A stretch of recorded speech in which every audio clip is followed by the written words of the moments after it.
Welcome to Book Reviews, where we explore the best books across every genre. I'm Joanna McCann. I'm joined as always by Gerald LeBlanc.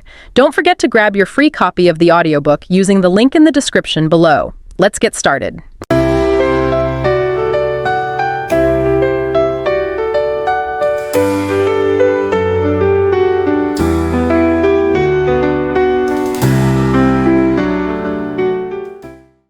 All right, so are you ready to dive into Surrounded by Idiots? Oh, yeah. Yeah. Let's unlock the secrets of why it feels like we're all speaking different languages sometimes. Exactly. And how to decode those moments when communication goes completely haywire. You know, those frustrating but sometimes kind of hilarious clashes of communication styles. Yeah, totally. Yeah. And that's where the book's four-color system comes in, right? Red, yellow, green, and blue. It's like a communication style fingerprint. And it's not about, labeling people or putting them in boxes. Right. It's not about personality types. It's more about recognizing patterns of behavior. Exactly. And using those patterns to understand why people react in certain ways or make the decisions they do or even just interact with others, how they do. And ultimately communicate better with them. Right. That's the goal. Okay, so let's start with Red. Like that story in the book about the CEO who plays in the company's soccer tournament and tackles everyone like it's the World Cup final. And it turns out for him, it's the competition. Yeah. Reds approach almost everything with that same intensity. So if you're in a negotiation with a Red, be prepared to be decisive and direct and make decisions quickly. No beating around the bush, no sugarcoating. They're all about efficiency and results. Like they have that fast forward button built in. I'm starting to see how this could be helpful in some situations, though. Like if you need someone to make a tough call quickly, a Red might be your person. Absolutely. They thrive in fast-paced environments. Think crisis situations. That's when their decisiveness really shines. Okay, let's shift gears to Yellows. They're the ones who can always find that silver lining, like that story about Mike, who totals his car, but he's just happy he can get out the other door. Classic Yellow. They're the life of the party. Super optimistic and enthusiastic. Always looking at the glass half full, which makes them fun to be around, but sometimes a little challenging to work with. Like that sales manager who talked 69% of the time in the meeting. Oh yeah, shiny object syndrome. They're off to the next exciting thing before they finish the last one. So how do you manage that? It can be frustrating, but also kind of entertaining. The key is to harness their enthusiasm while giving them structure. Clear deadlines break things down into smaller chunks and make sure to celebrate their wins. Because their minds are just constantly buzzing with new ideas. Exactly. They're full of creative energy, and that could be a huge asset when you know how to channel it. Okay, let's talk about Greens. Now, I think of them as the calm in the storm. The peacemakers. They're all about harmony. They're incredibly patient and empathetic. Like that story about the employee who silently resisted a task. He finished it before his coworker could even start just to avoid conflict. That's so green. Avoiding conflict is like their superpower. Yeah. But it can also be their downfall. Because sometimes it leads to unspoken resentments or a reluctance to stand up for themselves, like that green husband who would sulk for weeks. Yeah, and it makes it hard to figure out what's actually wrong. So how do you communicate effectively with a green? Patience and empathy are key. You have to create a safe space where they feel comfortable opening up, and sometimes you have to read between the lines. Exactly. It's about understanding that they need to feel heard and validated. Okay, and finally, the Blues.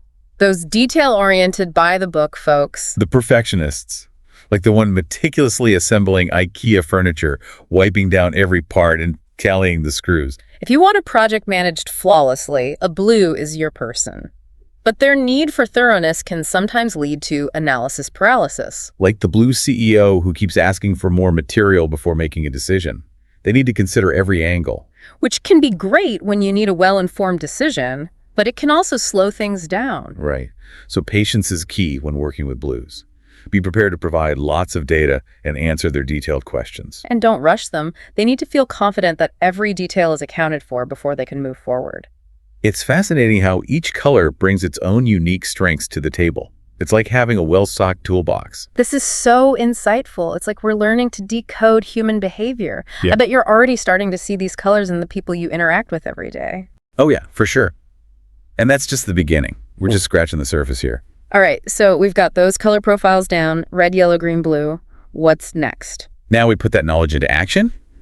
We use it to level up our communication game. It's like having a secret decoder ring for human behavior. Exactly.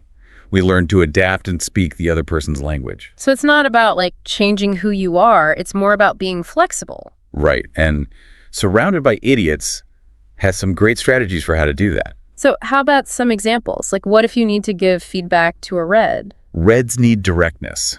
So skip the subtle hints and emotional appeals. Straight to the point. Be clear and concise, and always back up your points with concrete examples. What if they start pushing back? Should you just back down? Not at all. Reds love a good debate. Don't take it personally. It's just how they process information.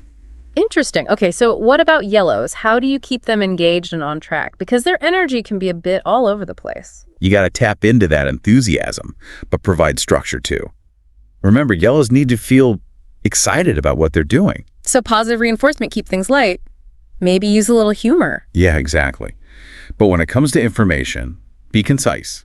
Get to the point quickly. Now it's lots of visuals, I bet. Definitely. Yellows are very visually oriented. Oh, and one more thing with yellows. What's that? Always confirm agreements clearly. Otherwise, those promises might just disappear. Makes sense. Okay, how about greens? They seem like the trickiest to give feedback to. With greens, you have to remember that harmony is their top priority. So you really have to tiptoe around them. Not necessarily, but you do have to create a safe and supportive environment. So they feel comfortable opening up. Exactly. Active listening and empathy are key. What about giving them instructions? Be patient. Provide clear and detailed guidance. Greens thrive on predictability. Okay, now let's talk about blues. How do we approach communication with them in a way that resonates with their analytical minds? Data, data. Blues love facts, figures, logical explanations. So skip the emotional appeals. And be prepared to answer their detailed questions. Because they want to understand every single detail. Exactly. And don't rush them. Rushing a blue is a recipe for disaster. Okay, got it. So we've covered individual communication styles, but Surrounded by Idiots also talks about team dynamics, right? Yes. And how important it is to have a mix of different behavioral styles for a team to be successful. Like that story about the teams trying to solve the problem. The all-red team missed important details. The all-yellow team had fun, but didn't get much done. The all-green team couldn't make a decision. It's like having a well-stocked toolbox. You need the right tool for each job. Exactly. And the book has some great real-life examples to illustrate all of this. Like that red CEO who made a hiring decision on the spot without even checking references. And the yellow entrepreneur who was so focused on positive thinking that she couldn't see her own weaknesses. Oh, and that green employee who hated being praised in public. And a blue economist who double-checked every calculation, even in Excel. Classic. So it's not like we're always just one color, right? We can adapt depending on the situation. Exactly. And that's the beauty of this framework. It's not about putting people in boxes. It's about understanding the nuances of human behavior and learning to communicate more effectively. This has been so insightful. It's like we're gaining a whole new understanding of the people around us. Okay, so we've talked about the 4 colors and how to adapt our communication style, but what about all that unspoken stuff? You mean body language? It's like a whole other layer of communication. Exactly. Like sometimes what we don't say speaks louder than words. Have you ever noticed that? All the time. Yeah. And Surrounded by Idiots actually connects body language to the 4 colors. So how does that work? Like, do different colors have different body language styles? They do. Think about reds. They Yeah. tend to have very direct eye contact. Like they're sizing you up. Exactly. And their gestures are usually big, expansive. They take up space. It's like they're commanding the room, even without saying a word. Now compare that to yellows. They're much more animated. Lots of hand gestures. Their facial expressions are constantly changing. They bring that same bright, energetic vibe to their body language. Now, greens tend to be more relaxed. Less direct eye contact. They're not trying to dominate the conversation. They're more about creating a sense of calm. And then there are the blues. They're the masters of controlled body language. Poker face. They keep their emotions in check. Their movements are minimal. So how can we use this knowledge in real life? Well, first, it helps you become more aware of the signals you're sending yourself. So you can adjust your approach if needed. Exactly. And it also helps you read other people's signals. Like if you're giving a presentation and you see a red with their arms crossed. That could be a sign of skepticism. So you might need to adjust your approach. Or if you see a green tilting their head with a soft expression. They're probably listening intently, taking it all in. Okay, so we've got body language figured out. What about when things get stressful? Oh, stress can really amplify those color tendencies. Like, I know I tend to withdraw when I'm stressed. That's a common reaction. But reds might become even more assertive and demanding. Makes sense. They want to take charge and fix the problem. Yellows might get more scattered and disorganized. Their energy goes in all directions. Greens might withdraw even further. And blues? Blues might double down on their need for logic and control. So it's important to recognize those stress responses and adapt accordingly. Absolutely. Well, it's been fascinating exploring Surrounded by Idiots with you. This deep dive has been so eye-opening. I feel like I have a whole new understanding of the people around me. And hopefully some new tools for communicating with them more effectively. It's like we've cracked the code of human behavior. Thanks for joining us on this colorful journey. Until next time. And remember, the next time you're feeling confused by someone's behavior, just ask yourself, what color are they? You might be surprised by the answer, and it just might be the key to unlocking a more fulfilling connection. And that's our summary for today. We hope you enjoyed it. Don't forget to grab your free copy of the audiobook using the link in the description below. See you next time.